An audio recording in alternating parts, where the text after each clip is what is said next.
Good morning, students. My name is Mahesh Singh Shekhawat. I have an experience of 9 years in defense. देखिए, भारतीय सेना के विभिन्न पदों के लिए लगभग मैं 9 साल से पढ़ा रहा हूँ और लगभग ये मान लीजिए आप 1000 से ज़्यादा ऐसे बच्चों को मैंने पढ़ाया है जो भी भारतीय सेना ज्वाइन कर चुके हैं। एनडीए, नेवी, एयरफोर्स, आर्मी के विभिन्न पद, बीएसएफ में रेडियो ऑपरेटर, रेडियो मैकेनिक, इस तरह की बहुत सारी पोस्ट पदों पर कार्य कर रहे हैं। मैं आपको अपना पर्सनल एक्सपीरियंस भी शेयर करूंगा और आज आपको एनडीए के बारे में एक एक चीज़ भी बताऊंगा। ठीक है, देखिए सबसे पहले होता है कि हमें तैयारी एनडीए की करनी है। ठीक है, हमने डिसाइड कर लिया एनडीए करनी है, नेवी, एयरफोर्स, आर्मी।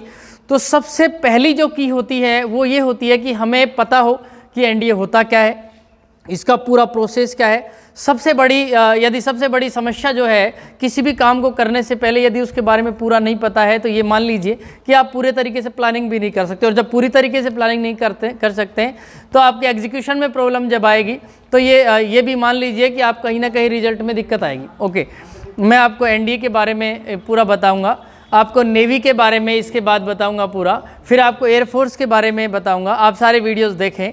ठीक है, तो सबसे पहले हम लोग एनडीए की बात करते हैं। देखिए सबसे पहला पॉइंट यदि हम लेते हैं एनडीए एक 12वीं पास बच्चे, जितने भी 12वीं पास स्टूडेंट्स होते हैं वो एनडीए का एग्ज़ाम देते हैं। अच्छा, एनडीए का एग्ज़ाम देते हैं और उनके पास कोई भी स्ट्रीम हो सकती है, वो मैथमेटिक्स से हों, बायोलॉजी से हों, एग्रीकल्चर से हों, जिससे भी हों वो एग्ज़ाम दे सकते हैं। दोस्तों सबसे पहली बात तो ये है कि ये एक ऐसा पद है जो आप ये मान लीजिए कि मैं आपसे बात करूं कि सिविल में, जैसे सिविल में एक आईएएस जो बनते हैं, ठीक है, एक आईएएस के रैंक का अधिकारी बनता है भारतीय सेना में, और उतनी इज्जत और शोहरत होती है जितनी एक आईएएस अधिकारी की सिविल में होती है। ठीक है, सिविल में तो भले ही कोई ये मान लीजिए कि ऑफिसर के अकॉर्डिंग चले ना चले, लेकिन सेना में एक एनडीए ऑफिसर के अंडर में ये मान लीजिए कि वो फॉलो भी करते हैं और वो फॉलो करवाते भी हैं सारे रूल्स एंड रेगुलेशंस। तो सबसे पहले हम जान लेते हैं कि 12वीं के बाद में एनडीए में किस किस प्रोसेस से गुजरना होता है, क्या क्या होता है, परसेंटेज क्या। देखिए परसेंटेज का कोई इश्यू नहीं है एनडीए में। एनडीए का सबसे पहली रिक्वायरमेंट एनडीए की ये है कि आप फिजिकली और मेंटली फिट हो। देखिए सबसे बड़ी जो समस्या है आज, या फिर आप मान लीजिए इन दिनों, या फिर मान लीजिए कि किसी भी पर्सन की सबसे बड़ी समस्या होती है मेंटली एंड फिजिकली फिट होना। ठीक है, तो सबसे पहली रिक्वायरमेंट है कि फिजिकली और मेंटली फिट कैंडिडेट जो 12वीं पास कर चुके हैं, जिनकी यदि मैथमेटिक्स बहुत अच्छी है तो बहुत अच्छी बात है, जिसकी मैथ्स और इंग्लिश बहुत अच्छी है वो तो उनके लिए तो बहुत सुनहरा अवसर है। बाकी लोग भी अपनी इंप्रूवमेंट के माध्यम से ये तैयारी कर सकते हैं। तो सबसे पहले हम लेते हैं कि NDA conducted by UPSC, conducted twice a year, NDA first, NDA 2। देखिए union public service commission UPSC द्वारा ये एग्जाम कंडक्ट होता है और ये साल में 2 बार कंडक्ट होता है। ठीक है, साल में 2 बार कंडक्ट होता है। एनडीए 1 और एनडीए 2 के नाम से इसके फॉर्म निकलते हैं, और जब आप फॉर्म भर देते हैं तो उसके बाद देखिए ये कह रहा है कि इट्स ए 2 स्टेप प्रोसेस। इसमें 2 स्टेप होती हैं, एक रिटर्न एग्जाम होता है और एक एसएसबी इंटरव्यू होता है। यानी आपको सबसे पहले रिटर्न एग्जाम देना होगा और एग्जाम का जो मोड होता है वो ऑफलाइन होता है, और उसके बाद में आपको क्या करना है, एक एसएसबी इंटरव्यू देना है। ठीक है, तो देखिए 3 साल का यदि आप सेलेक्ट हो जाते हैं तो आप एनडीए खड़गवासला पुणे में आपकी 3 साल की ट्रेनिंग होती है। उसी दौरान आपको क्या कराते हैं, ग्रेजुएशन प्रोसेस आपका चलता है, 3 ईयर डिग्री प्रोग्राम चलता है, जिसमें बीए, बीएससी कंप्यूटर, विभिन्न कैटेगरीज में आपको ग्रेजुएशन कराई जाती है।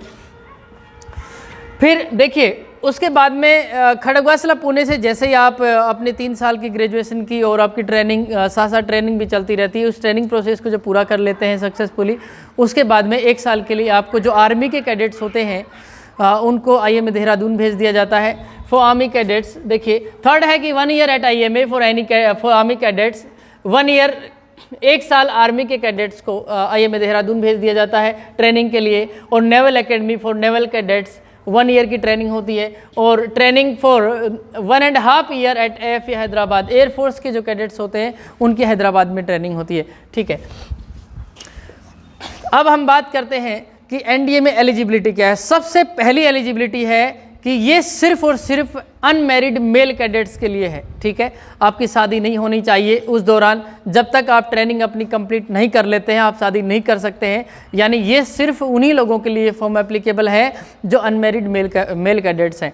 ओके, क्वालिफिकेशन में मैं आपको बताता हूँ, यदि आप इंडियन आर्मी ज्वाइन करना चाहते हैं एक अधिकारी के पद पर, तो आपके क्लास 12th में आप कोई भी सब्जेक्ट हो, आपको स्ट्रीम की ज़्यादा दिक्कत नहीं आती, आप किसी भी सब्जेक्ट से हो। लेकिन इंडियन एयरफोर्स यदि आपको ज्वाइन करना है तो क्लास 12th में आप फिजिक्स और मैथमेटिक्स कंपलसरी सब्जेक्ट आपके पास होने चाहिए।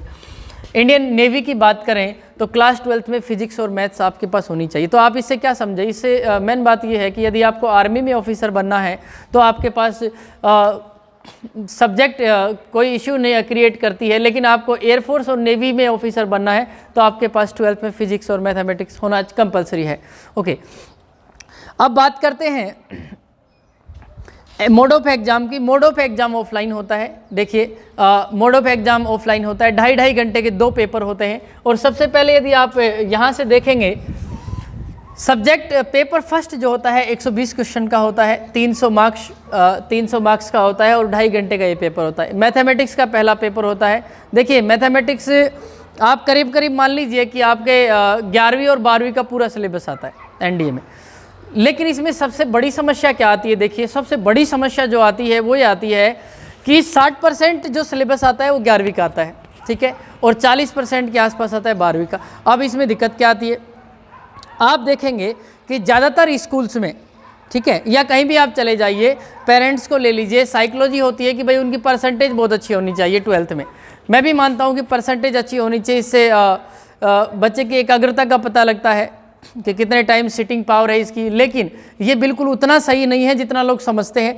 तो परसेंटेज कोई इश्यू नहीं है, किसी की परसेंटेज बहुत कम है या किसी की परसेंटेज 90 अबव है और किसी की 70 है, तो इसमें कोई फ़र्क नहीं पड़ता कि एनडीए में 70 वाला सेलेक्ट होगा या फिर 96 वाले को बहुत ज़्यादा मदद मिल जाएगी। नहीं, 70 वाला भी हो सकता है, 90 वाला भी हो सकता है, डिपेंड करता है कि वो सारे क्राइटेरियाज फुलफिल करता है या नहीं। तो सबसे बड़ी जो समस्या आएगी वो आएगी कि आपने 11th कैसे पढ़ी है।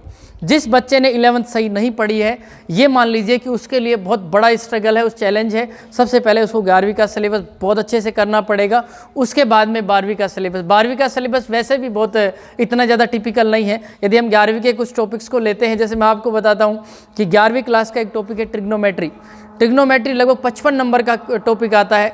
फिर आप ले लीजिए स्टैटिक्स लगभग ये मान लीजिए आप लगभग 25 नंबर का टॉपिक आता है। फिर आप ले लीजिए प्रोबेबिलिटी, ये भी 25 नंबर के आसपास 22 से 25 नंबर का क्वेश्चन पेपर आता है इसमें। तो आप ये मान लीजिए कि 11वीं के टॉपिक इतने ज़्यादा इंपॉर्टेंट है, और ये सबसे बड़ी समस्या है कि हमने फोकस 11वीं में भी 12वीं पढ़ते हैं। तो इसलिए आप ध्यान रहे कि आप जब आप एनडीए की तैयारी करें तो सबसे पहले आप बहुत बेहतरीन तरीके से आप 11वीं का सिलेबस क्लियर करें, उसके बाद 12वीं पे आएँ, ठीक है। और 11वीं और 12वीं का कंबाइंड सिलेबस जब आप तैयार कर लेंगे तो फिर आपका ये मैथमेटिक्स का 300 नंबर का पेपर तैयार हो जाएगा। पेपर पहला मैथमेटिक्स का हो गया, ठीक है। हर क्वेश्चन 2.5 नंबर का होता है, ठीक है। 120 क्वेश्चन आते हैं और आपको 2.5 घंटे मिलते हैं। और उसमें दूसरा जो पेपर होता है उसमें देखिए जनरल एबिलिटी के नाम से पेपर होता है और उसमें 150 क्वेश्चन आते हैं, मैक्सिमम मार्क्स 600 हैं और ये भी 2.5 घंटे का एग्जाम होता है, ठीक है। इसमें सेकंड जो पेपर होता है, इसमें एक्चुअली होता क्या है कि जिस बच्चे की मैथमेटिक्स थोड़ी वीक होती है उसके लिए एनडीए में जाना थोड़ा डिफिकल्ट है। कारण क्या है, क्योंकि पहला पेपर 300 मार्क्स का है और आपके अलग अलग कट ऑफ मार्क्स निकलते हैं दोनों के, पेपर फर्स्ट और पेपर सेकंड के, वो तो आपको मिनिमम कट ऑफ पार करना ही पड़ेगा, ठीक है। तो सबसे पहले आप देखिए 150 क्वेश्चन आते हैं, हर क्वेश्चन 4 नंबर का होता है और 600 मार्क्स का पेपर होता है, ये भी 2.5 घंटे का होता है। यानी टोटल 270 क्वेश्चन होते हैं और 900 मार्क्स का पेपर हो गया और ये टोटल आपको 5 घंटे मिलते हैं इसमें। एनडीए में सबसे पहली जो इन्फीरियरिटी कॉम्प्लेक्स कह देते हैं, जिसमें एक हिंदी मीडियम के बच्चे में थोड़ी सी एक भावना होती है कि यार इंग्लिश मीडियम के बच्चे इंग्लिश बोलते हैं और एनडीए में तो इंग्लिश चाहिए होती है, ऐसा कुछ भी नहीं है। एक जेन्युइन जेंटलमैन कैडेट यदि कोई भी है, हिंदी मीडियम का भी हो सकता है, इंग्लिश मीडियम का भी हो सकता है, कहीं कोई समस्या नहीं आती इंग्लिश और हिंदी मीडियम में। लेकिन ये ज़रूर है कि आपकी normal communication, just you have to speak normal communication and normal skills तो आपके पास होनी चाहिए, ठीक है। आप इंट्रोडक्शन बहुत अच्छा दे देते हैं, आप यदि आपको कोई टॉपिक दिया जाता है उस पर आप इंग्लिश में थोड़ा डिस्क्राइब कर सकते हैं, बहुत अच्छा बोल सकते हैं, ठीक है। और ये बहुत ये से नहीं है कि आप अंग्रेज़ की तरह इंग्लिश बोलें, आपकी इंग्लिश, क्योंकि हम नॉर्थ इंडियन है, वैसे भी है नॉर्थ इंडियन की इंग्लिश बहुत ज़्यादा वैसी टंग नहीं हो सकती जैसी हम लोग एक टीवी चैनल्स पे या इस तरह के देखते हैं। क्यों? क्योंकि और हमें चाहिए भी नहीं ऐसी, ठीक है। हमें एनडीए में जाना है तो हमें बहुत इंग्लिश में बेसिक नॉलेज और बेसिक कम्युनिकेशन चाहिए। अब हम बात करते हैं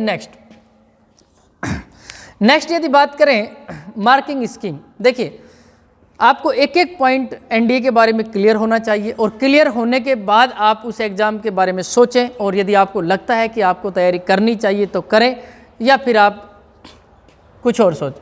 मार्किंग स्कीम क्या रहेगी? देखिए पहले फर्स्ट पेपर में 2.5 मार्क्स एक क्वेश्चन को दिए जाते हैं। टोटल मैंने आपको बताया 120 क्वेश्चन होते हैं, 300 मार्क्स का मैथ का पेपर होता है और नेगेटिव मार्किंग -0.83 मार्क्स होती है। ओके। पेपर सेकंड में आपको 4 मार्क्स मिलते हैं एक क्वेश्चन के लिए, और नेगेटिव में -1.33 मार्क्स की नेगेटिव मार्किंग होती है, ठीक है। पेपर फर्स्ट और पेपर सेकंड। अब पेपर फर्स्ट तो सिर्फ मैथ का ही है, पेपर सेकंड में आपके पास बहुत सारी कैटेगरीज होती हैं। देखिए सिलेबस की यदि बात करें एनडीए के, तो सिलेबस पेपर फर्स्ट में देखिए मैथमेटिक्स के लगभग सारे टॉपिक्स आ जाते हैं, जैसे अलजेब्रा ले लीजिए आप, मैट्राइसेज एंड डिटर्मिनेंट ले लीजिए, जिसको आप मैट्रिक्स और सारणिक और आव्यूह बोलते हैं हिंदी मीडियम में।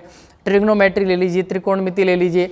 आपके पास जो 12th में कैलकुलस आप पढ़ते हैं, जिसमें इंटीग्रल कैलकुलस, डिफरेंशियल कैलकुलस, इसमें लगभग 9 टॉपिक हैं। ये 60 से 62 नंबर का टॉपिक आता है। उसके बाद में आप ले लीजिए स्टैटिक्स ले लीजिए, सांख्यिकी, प्रोबेबिलिटी, प्रायिकता, ये सारे टॉपिक्स मैथमेटिक्स के होते हैं। लगभग 11th और 12th का सारा पोर्शन होता है। अब बात करते हैं, मान लीजिए आपने सारा प्रोसेस फॉलो किया और आपका सिलेक्शन हो गया, यानी रिटन एग्जाम क्लियर हो गया। उसके बाद क्या होता है? उसके बाद देखिए short listed candidates of NDA first और NDA 2 are called for SSB interview. उसके बाद एसएसबी इंटरव्यू के लिए बुलाया जाता है, और एसएसबी इंटरव्यू में क्या होता है कि सेकंड राउंड में ड्यूरेशन होता है 4 to 5 डेज का, और 900 मार्क्स का ये होता है, ठीक है। 900 नंबर का आपका पेपर हो गया, 900 नंबर की एसएसबी हो गई। और इस एसएसबी में आपको जब आप इसमें एसएसबी में जब आप बैठते हैं तो सबसे इसमें भी 2 स्टेज होती हैं, और 2 स्टेज में क्या क्या होता है? इंटेलिजेंस एंड पर्सनैलिटी टेस्ट होता है। इसमें क्या होता है? देखिए स्टेज फर्स्ट में इस कंप्राइजेज ऑफिसर इंटेलिजेंस रेटिंग, एक OIR होता है और एक PPDT होता है, ठीक है। एक ऑफिसर इंटेलिजेंस टेस्ट होता है और एक होता है PPDT, picture perception and descriptive test. PPDT हो गया और एक OIR टेस्ट हो गया। इसके बाद में जब आप इसे क्लियर करते हैं तो इट कंसिस्ट ऑफ इंटरव्यू, फिर उसके बाद आपका इंटरव्यू होता है, फिर उसके बाद आप ग्रुप डिस्कशन होता है, फिर उसके बाद में साइकोलॉजी टेस्ट होता है, ठीक है। ये लगभग फिर ग्रुप टास्क हो गया। इस तरीके से ये 4 दिन चलता है, और जब आप पूरे प्रोसेस को फॉलो कर लेते हैं और फिर फाइनली आपकी मेरिट लिस्ट आती है, ठीक है। फिर आपकी फाइनली मेरिट लिस्ट आती है, और मेरिट लिस्ट आने के बाद यदि जो कैडेट्स सेलेक्ट हो जाते हैं, जो कैडेट्स सेलेक्ट, देखिए बार बार मैं कैडेट्स बोल रहा हूँ। सेना में, भारतीय सेना में कैंडिडेट एक नॉर्मल वर्ड्स होता है, यहाँ पे एक टेक्निकल वर्ड है जो एक ऑफिसर के लिए यूज़ किया जाता है, उसको कैडेट्स ही बोला जाता है, ठीक है।